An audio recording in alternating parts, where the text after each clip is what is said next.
क्या हाल चाल है। उम्मीद करते हैं कि आप सभी लोग बेहतर होंगे। आज हम लोग क्लास 9 मैथमेटिक्स के इस वीडियो में नंबर सिस्टम से रिलेटेड कुछ क्वेश्चंस को लेकर डिस्कस करेंगे, जो कि मल्टीपल चॉइस क्वेश्चन के पैटर्न पे होगा और आपका होने वाला जो एग्जाम जो होगा वो इसी पैटर्न पे होने वाला है।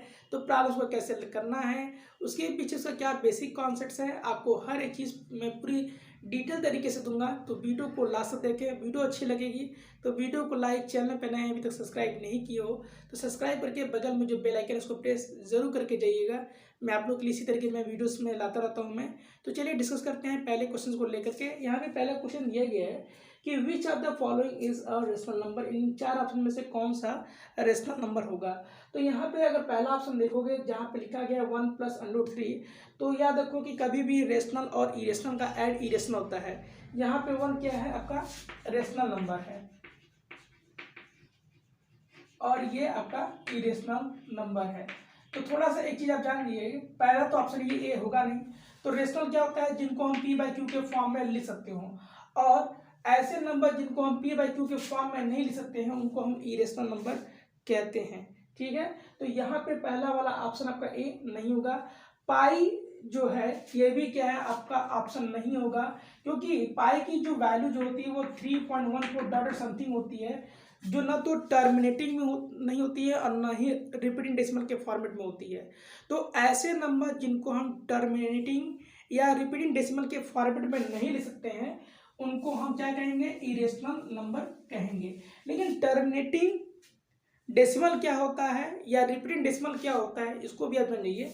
ऐसा डेसिमल नंबर जिसको लिखते समय जो है नंबर जो है किसी पर्टिकुलर प्लेस पे एंड हो जाए। जैसे मान लो अगर मैं लिखता हूं मैं 2.543, तो इसको मैं बोलूंगा टर्मिनेटिंग, क्योंकि जब यह डेसिमल नंबर जब लिखा गया है तो यह आप देख रहे हो कि डेसिमल नंबर में तीसरे प्लेस पे जाके एंड हो गया, इसके आगे कोई नंबर नहीं है।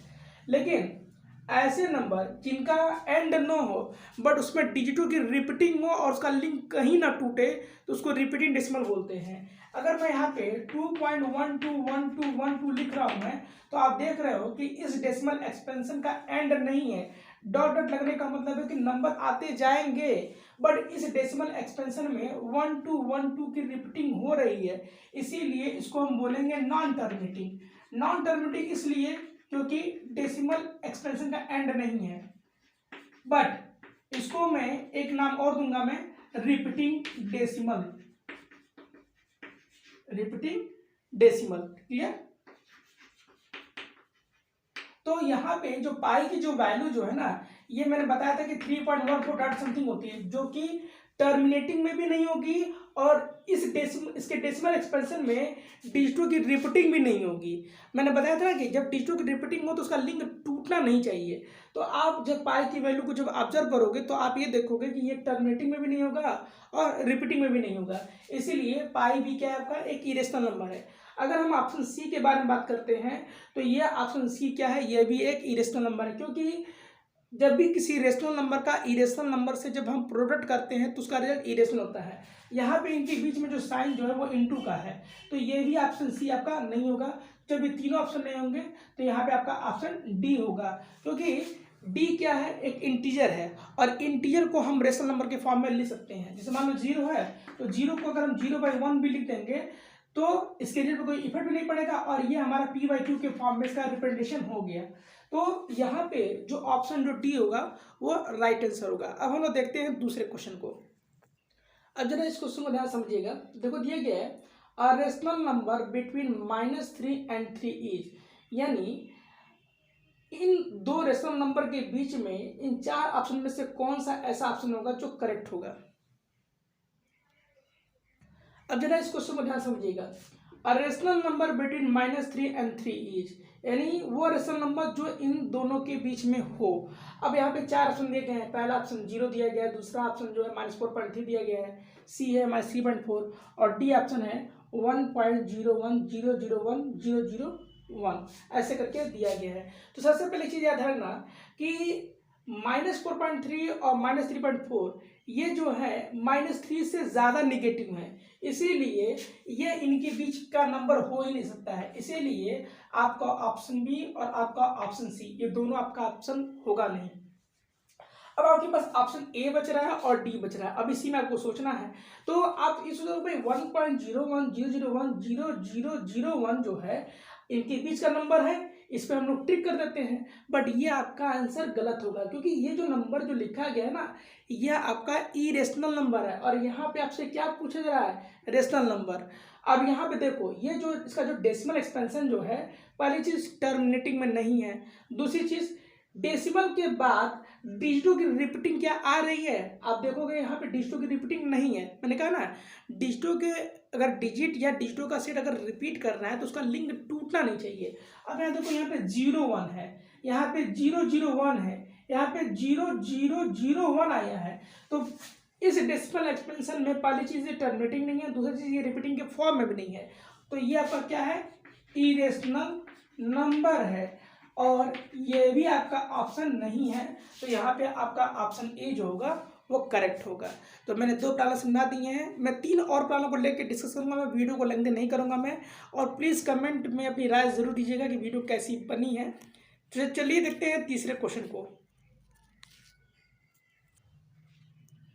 जरा इस क्वेश्चन को ध्यान से समझिएगा और आपको समझ करके आंसर देना है कि every point on a number line represents, यानी नंबर लाइन जब ड्रॉ कर देते हैं तो नंबर लाइन पे जो हर एक पॉइंट जो होगा वो क्या रिप्रेजेंट करता है, क्या वो रेशनल नंबर होगा, क्या वो नेचुरल नंबर होगा, क्या वो इरेशनल नंबर होगा या यूनिक नंबर होगा। तो पहली चीज़ ये है कि ये तो तीनों ऑप्शन सही है आपके, ये तीनों होंगे, लेकिन परफेक्ट आंसर आपको देना है, क्योंकि जब आपको 4 ऑप्शन मिल रहे हैं तो चारों में से आप तीनों पे टिक तो लगाओगे नहीं, किसी एक पे ही लगाओगे। तो वो जो नंबर होगा वो यूनिक नंबर होगा, ठीक है। और ये यूनिक नंबर कुछ भी हो सकता है, रेशनल नंबर भी हो सकता है, नेचुरल नंबर भी हो सकता है, या वो एक इरेशनल नंबर भी हो सकता है। तो यहाँ पे जो परफेक्ट जो आंसर जो होगा वो आपका ऑप्शन डी होगा। कहीं आप इस पर लेके चले आए, ठीक है, आपको इसमें देखना है ना कि इन चारों में से परफेक्ट आंसर कौन डिफाइन कर रहा है।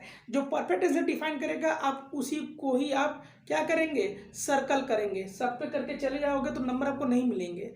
इस बात को थोड़ा ध्यान रखिएगा, इसीलिए क्वेश्चन को प्रॉपरली समझिएगा कि क्या पूछा जा रहा है। अब देखते हैं अगले क्वेश्चन को। इस क्वेश्चन में आपसे पूछा जा रहा है क्या कि which of the following is a rational number, यानी यहाँ पे 4 ऑप्शन दिए गए हैं और इन 4 ऑप्शन में से देखना है कि कौन सा रेशनल नंबर होगा। तो यहाँ पे आप देखो कि अगर हम ऑप्शन ए और ऑप्शन बी के बारे में अगर हम बात करें तो कोई भी ऐसा नेचुरल नंबर नहीं है जिसका स्क्वायर करने पे 23 आ जाए या 2 आ जाए। तो यहाँ पे आपका ऑप्शन ए नहीं होगा, ऑप्शन बी भी राइट आंसर नहीं है। अगर यहाँ पे अगर आप ऑप्शन डी को देखोगे तो यह जो है डेसिमल एक्सपेंशन में लिखा गया है और यह डेसिमल एक्सपेंशन टर्मिनेटिंग नहीं है। तो जब टर्मिनेटिंग नहीं तो आप देख लो कि क्या ये रिपीटिंग डेसिमल के फॉर्म में है कि नहीं है। तो यहाँ पे आप देखोगे कि इसके डेसिमल पार्ट में डिजिटों की रिपीटिंग नहीं आ रही है। जैसे यहाँ पे अगर 10 आया तो यहाँ पे कुछ और आ रहा है, तो यहाँ पे लिंक टूट रहा है, क्लियर। तो ये जो है आपका क्या है, इरेशनल नंबर है, यानी ऐसे नंबर जिनको आप टर्मिनेटिंग में या रिपीटिंग में नहीं लिख सकते हैं उनको हम इरेशनल नंबर बोलते हैं। तो यहाँ पे आपका ऑप्शन डी भी नहीं होगा। अब रही बात ये सी की, तो 15 का स्क्वायर करने पे 225 आपको मिल जाएगा, इसीलिए यहाँ पे आपका ऑप्शन सी जो होगा वो राइट आंसर होगा। अब हम लोग देखते हैं अगले क्वेश्चन को।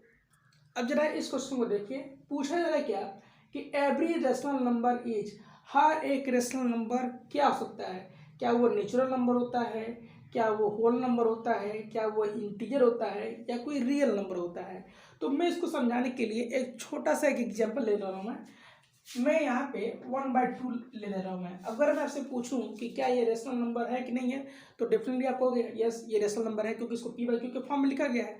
अगर मैं इसको सिंप्लीफाई करूं, ठीक है, तो मुझे इसका आंसर जो मिलेगा वो 0.5 मिलेगा, जो कि डेसिमल में आपको दिख रहा है।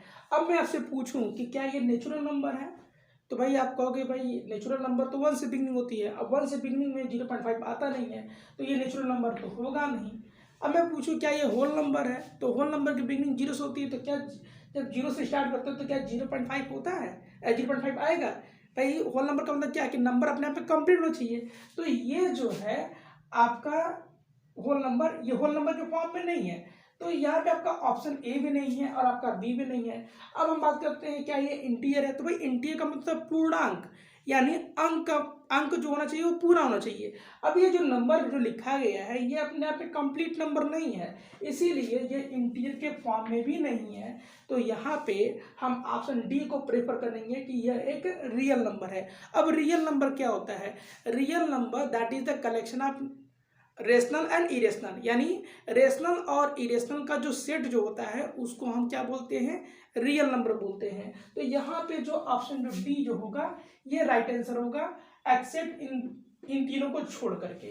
तो मैंने अब तक जो है 6 प्रॉब्लम मैंने समझा दिए हैं। एक आखिरी प्रॉब्लम मैं आपको समझाऊंगा, मैं वीडियो को लेंदी नहीं करूंगा मैं, तो थोड़ा पेशेंस रखें, उसे भी आप समझें कि कैसे करना है। इस क्वेश्चन को ध्यान से समझिएगा, क्या पूछा रहा है? Between any two rational numbers there, यानी दो रेशनल नंबर के बीच में होता है। अब क्या होता है? Is no rational number, is exactly one rational number, are infinity rational numbers, या इज नो इरेशनल नंबर। देखो दो नंबरों के बीच में अनगिनत नंबर होते हैं। तो यहाँ पे चूंकि दो रेशनल नंबर दिया गया है तो यहाँ पे लिखा है कि कोई रेशनल नंबर नहीं होता है, ये तो आपका ऑप्शन ये वैसे ही गलत हो जाएगा। फिर यहाँ लिखा हुआ बी में कि is exactly one rational number होता है, तो मैंने बोला भाई मेनी होते हैं, तो ये आपका ऑप्शन होगा ही नहीं। तो यहाँ पे आपका ऑप्शन सी हो जाएगा। लेकिन अब ऑप्शन डी के बारे में भी देख लीजिए, क्या पूछा रहा है कि इज नो इरेशनल नंबर। तो देखो दो रेशनल नंबर के बीच में भी इरेशनल नंबर आ सकता है, ठीक है। तो यहाँ पे अब यहाँ पे लिखा है कि नो इरेशनल नंबर, यानी होता ही नहीं है, जबकि मैंने आपको बताया कि होता है। तो ये आपका ऑप्शन फिलहाल इसके अकॉर्डिंग गलत है। तो इसमें जो राइट ऑप्शन जो है वो आपका सी है। तो आज के इस वीडियो में सिर्फ इतना ही, मिलते हैं नेक्स्ट वीडियो में। तब तक के लिए आप हंसते रहें, मुस्कुराते रहें और बड़ों का कहना मानते रहें। जय हिंद, जय भारत।